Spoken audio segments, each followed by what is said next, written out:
Hi folks and welcome to today's video. Can you train legs with a herniated disc? Now we're going to get into some of the exercises that I did during my recovery from a herniated disc twice in my life.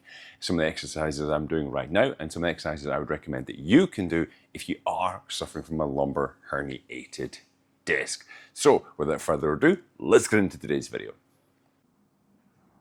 So welcome folks to today's video that's going to be based around lower body exercises you can do if you are suffering from a lumbar herniated disc. Now, first time here, my name's Colin. I produce a lot of great content for folks out there suffering with low back pain problems.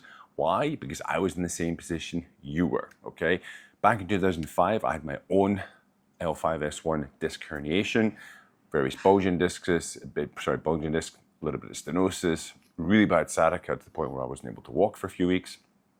But using my knowledge I'd gained over many, many years of training athletes, general population, I was able to bring myself back from the brink, avoided surgery, brought myself back to full health, working out again, various, mountain biking, running, strongman training, etc., for like 19 years.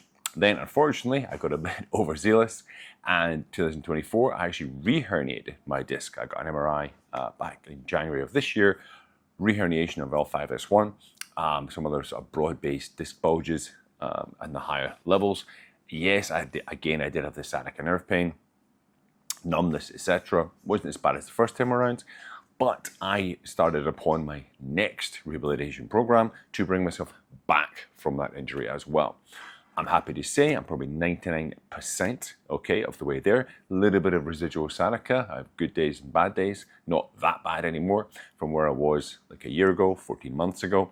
But I make a lot of good content for those folks out there suffering with the same problems, okay? Could be lumbar stenosis, lumbar arthritis, could be disc bulges, disc herniations, sciatica nerve pain. I make a lot of great content for you guys to get you back on the road to pain-free living and trying to avoid surgery if you can, okay? So first time here, guys, subscribe. You're gonna get a lot more great content coming to you. Check out the rest of my videos. I do a lot of workout videos, a lot of rehabilitation videos, decompression videos, all designed to help you if you're in pain right now. Now, one of the top questions I get asked is, especially from gym users, active people, is, can I still work my legs when I've got a herniated disc? How can I work out my legs? Because we want to avoid direct disc compression, okay?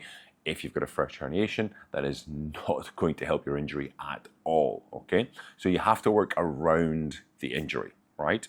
Now, of course, most people in the beginning, they will start with basic core exercises, McGill Big Three, of course, bird dogs, side planks, various sort of core planking moves, and a lot of walking, a lot of sort of gentle cardio exercise. That is typical, and I recommend this for all people pretty much over that first 1 to 2 months of the injury. You want to be doing sort of general body movements, okay, getting you moving again. But people say, well, what about my legs? I want to work my legs. Okay, so today I'm going to go over some exercises that I have done during my recovery period and some exercises I also recommend to other people. There's going to be 9 exercises in total, okay? So there's going to be a lot of things we're going to cover here, and we're going to dive right into it with exercise number 1. Let's go.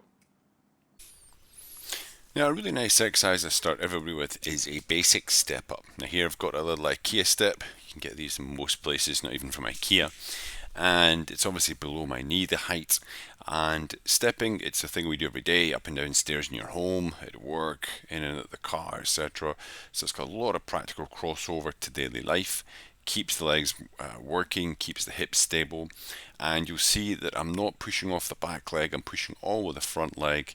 I'll let the hips travel forward, push with that front leg, lift, hold for a second, calm down with control. Control is super important. You don't want to be bouncing off the back leg, you don't want to be landing heavily in that back leg. This is going to help a lot with the lumbosacral control, hip stability, knee mobility, ankle mobility, all that strength through that region is going to help you stabilize that whole lower body, which will basically decrease stress placed onto the lower back region. Now, another exercise I give to many of my clients is a classic bodyweight split squat. You'll see here my feet are a bit hip width apart. You want both feet facing forward. I'm elevated on the back ball of my foot there. I've got a good strong base. And then I'm going to be bending the back knee and the front knee, going down towards the ground. I want to keep my hips to be shifting forward as I go down. You'll see from the sideways angle coming up in a second. Head up, chest up, and a lot of control on the way down. I'm not using momentum, I'm not bouncing. If you can't get down that far, you go as far as you can. Maybe it's only halfway. That's perfectly fine. That is your individual maximum. That is what you work from all the time, as your individual maximum. You'll see tempo-wise, I'm sort of about 3 seconds down, 1 second up. You'll see me from the side here. And again, I've got a wall beside me that if I need to support myself with the use of a wall, I can put my hand on the wall for support. If I've never done this exercise before, it might be a little bit shaky. And again, with any exercise, you want to make sure there's no pain when you do this, no excessive pain afterwards. You go through the range of motion you're comfortable with. Use that wall if you need to. Head up, chest up, nice flat back. Don't be looking forward, don't be leaning forward. Bend both knees carefully with control. Back heel off the ground. Nice, slow tempo as I do the exercise. And this is really great for strengthening the knees, hips, glutes, and it's going to help transfer a lot of that strength into your daily life activities to help less stress being placed on the lower back. Now, this next exercise is very important for lumbosacral stability. It is a lying side leg lift. You see I'm lying on the ground here. Use a mat if it's a very hard surface, of course. Now, I've got my bottom knee bent, and you want to be running a nice straight line from your shoulder through your hip into the ankle of the working leg. That's going to be the top leg. You want to support that head there like I am, and I use my opposite hand to take hold of my bottom knee. That just helps to sort of stabilize the lower back region. And we want the straight line between hip, knee, ankle, and that top leg. I want to rotate the leg in, toes towards the ground. That forces the contraction of this glute medius muscle, which is the one we're trying to work here. If the leg is turned up, the toes towards the ceiling, you're working more the front of your thigh, iliopsoas. We don't want that. We want to work that glute med because that's going to help stabilize the groin region, the back of the pelvis region, which of course will have less force directed up into the spine. Now, movement, it's slow and controlled, as again I keep talking about slow and controlled movements all the time. Almost touch the ground, up to about 45 degrees or so, back down with control. I'm not jerking up fast, it's control up, maybe a little pause at the top, all the time keeping that toe pointing down. Nice smooth motion, focus on that toe down, and you're probably going to be about 10 to 15 repetitions to start with. Make sure you do both sides. Again, there should be no pain when you do the exercise. Now, moving around to more the glutes and hamstrings region, different part of the body, we're moving into the basic hip extension. Again, it's a classic move on the ground, feet a bit hip width apart, knees 90 degrees bend at the knees. Now, we want to engage those glutes, squeeze the glutes to lift the hip region, and come back down with control. Again, up with control, slow, squeeze, pause, arms out for balance, come back down. I'm not driving my hips quickly, thrusting my hips. I'm thinking about squeeze my glutes with control. I'm not throwing them fast. Now, we can advance this exercise, make it a little bit harder, more activation of the hamstrings by simply getting a bench or the side of the bed, side of a chair, putting the feet on top. And this is going to give us a greater range of motion, which means, of course, we have longer time of activation of the glutes. We squeeze, again, with control. We see the speed I'm moving at there, very controlled. We've got that top line when I finish, your knee, hips, and shoulders, glute contraction on. Come down with control, just touch the ground. Again, arms for balance, squeeze, lift again. Again, probably 10 to 15 repetitions with the squeeze at the top, little pause at the bottom. Again, the movements are very controlled. No fast momentum, no fast tempo, nice control, smooth, safe movements. Now, one of the most important things that I continually tell clients to work on is their tempo of the movement. You'll see the exercises before that it's very slow, it's controlled, I'm really sort of focused on bracing everything. I'm removing any momentum from the exercise because, in my opinion, there is no such thing as a bad exercise, only bad application. There's the right time and place for an exercise, depending on the person's activities, sport, etc., etc. Okay, It's all about when you apply it, during the time of injury or during, if it's an athlete, during their time of training, okay, towards their Olympics or their goals, whatever it is they're training for, okay? But tempo is super, super important. We want to remove all of the momentum to make the exercise very controlled and smooth, right? We're trying to focus on basically what's called lumbosacral stability to stabilize that region, stabilize the hips, so we've got less stress going up into the disc itself, and we're getting the muscles stronger around that lower back to help prevent any further injury and help stabilize that spine when you're moving around, okay? To give the chance for the disc to heal, reabsorb, dehydrate, etc. All right, so I cannot harp on enough about this. It is super, super important, okay, to focus on tempo, really smooth, controlled movements, not jerky, not bouncy, not too fast, okay, nice, controlled movements. And like in the video, we start with very basic body weight stuff and we work our way through. Now I'm going to move on to a couple of exercises now, which are more loaded exercises, okay, and that's coming up right now. Now this is what I'd call a more advanced exercise. I call this a one-legged Romanian deadlift. Some people call it a golfer's lift. But essentially you're going to be pivoting on the support leg, flat neutral spine, angling down towards the ground. As my upper body moves down, my lower leg moves up. So it's like you're pivoting on that support leg, working the hamstrings, but it's a great exercise. You'll see I'm doing it in my stocking feet because it works a lot your ankle stability, knee stability, hip stability, and it does get you a little bit of lower back activation, gets you used to working those muscles again. But you want to make sure it's smooth and controlled. I've got a slight bend in my support knee. I've got my arms out for balance. My glutes kicked in there. It's nice and strong. And I come up with control. I don't want to be sort of going too fast with this exercise. I want to make sure, probably this exercise, I encourage most people to start it sort of 2 months after they have initially been diagnosed with a herniated disc, sciatica, etc. And we can bring it in with a half repetition, very gentle. We test it first, of course, but this is a good advancement on from hip extensions and such.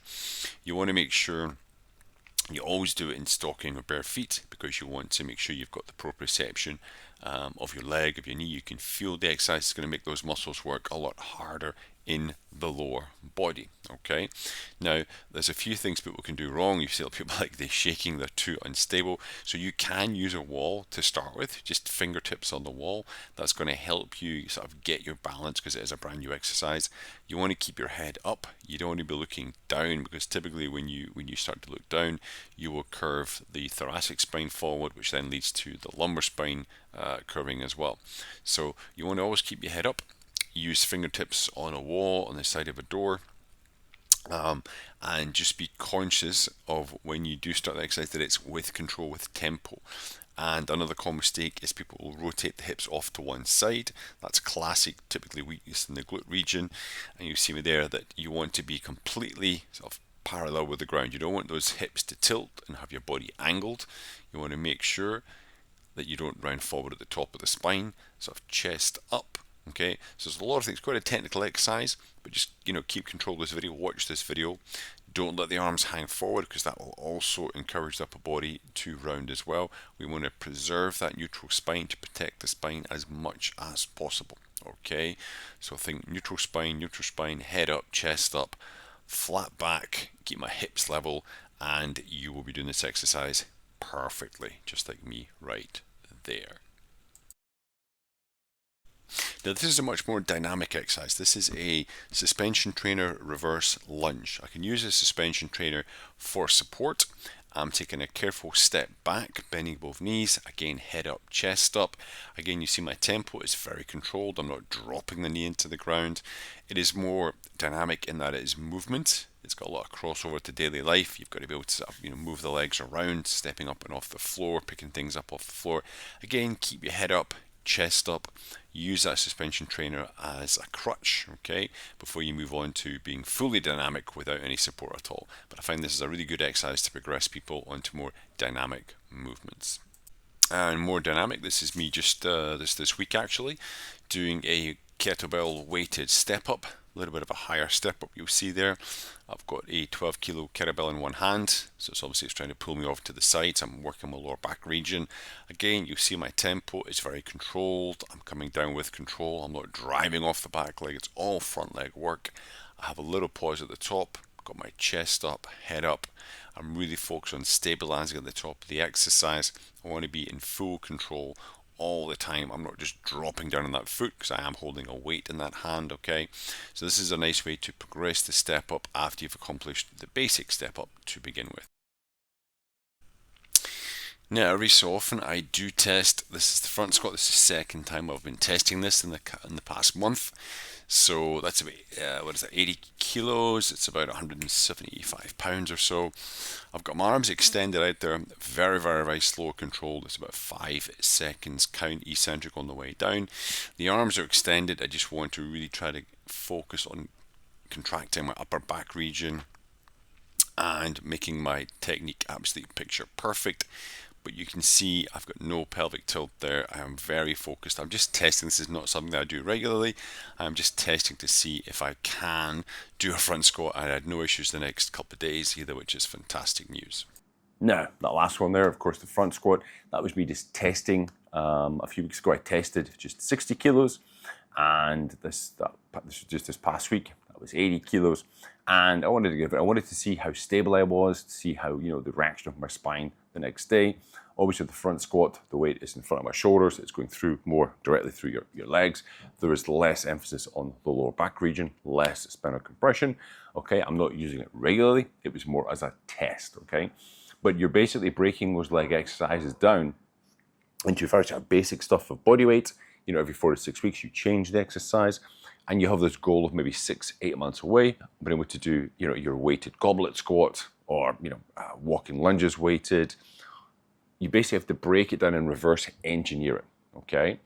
Now, what I didn't show there today was things like belt squat or the pendulum squat, okay? I will show those in other videos, but they are exercises which are good, if you're coming back from herniated disc, which you can do, use again 2-3 months after the initial injury has started, okay? You want to sort of incorporate those if your gym has them, okay? Not every gym has them, but it is a way for you to actually get work in those legs, because if you're a regular gym user, you don't want to be losing, muscle off your legs. It is going to happen. Factually, it is going to happen because you're not going to be able to use the weight that you could use before because of the disc injury. You need that weight to stimulate, okay, to get this activation of the hormones, etc. However, you can, with time under tension, with number of different exercises, high repetitions, you can get some stimulation, IGF-1, okay, growth hormone stimulated, that will help prevent muscle loss, but also the general blood flow to the area, which is what we need because the disc itself has no direct blood flow. So it is really helpful, useful to be doing some sort of activities, all right? So guys, listen, I hope this video has been useful. I hope it has laid out that yes, you can train your legs with a lumbar herniated disc. You just need to be careful. You need to be selective with the exercises you use, okay? Very tentative, take your time with tempo. Start it. Don't do like 8 exercises in one day, okay? Pick maybe 2-3 exercises, work them in with some of your normal core rehabilitation work. Give yourself a couple of days. How does the body react to it? If everything's okay, then you can add them in again, all right? So, folks, listen, please don't forget to like, share, and subscribe. Get this information out there to as many people as possible suffering with the same conditions. And I will see you next time. Have a great day.